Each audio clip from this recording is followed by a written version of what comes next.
இங்கே வந்து 2 விஷயம் மறுபடியும் பேசணும். ஒன்று வந்து ஜெஃப்ரி, டக்குன்னு முடிச்சிடுறேன். நேற்று மஞ்சரிக்கு சப்போர்ட்டாக வந்து ஜெஃப்ரி பேசினது வந்து ரொம்ப வரவேற்க வேண்டிய விஷயம். அங்கே இருந்த எல்லாருமே ஆண்கள் பெண்கள்னு 2 பேருமே சமமாக எப்படி ஜெஃப்ரிக்கு கை தட்டினாங்களோ அந்த மாதிரி எனக்கு இருந்தது.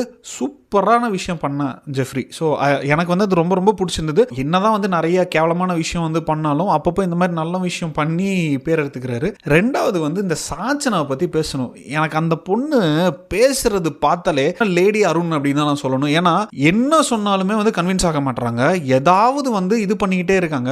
அவங்க தான் கரெக்ட் அப்படின்றாங்க. முட்டை சாப்பிட மாட்டேன்றாங்க. முட்டை வந்து ஸ்கிராம்பிள்டாக எனக்கு பிடிக்காது அப்படின்றாங்க. கத்திரிக்காய் சாப்பிட மாட்டேன்றாங்க. ஆனால் பிரியாணி சாப்பிட்றப்ப கத்திரிக்காய் தொட்டு சாப்பிட்ருக்காங்க. அவங்களுக்கு வேணும்னா ஒன்று வேணும்னா ஒன்று அப்படின்றாங்க.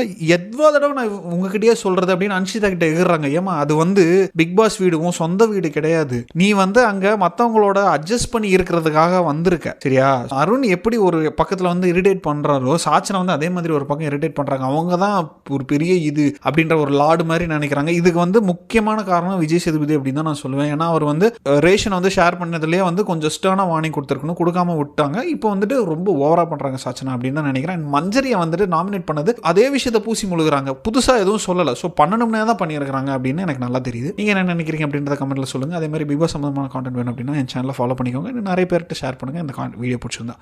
நன்றி.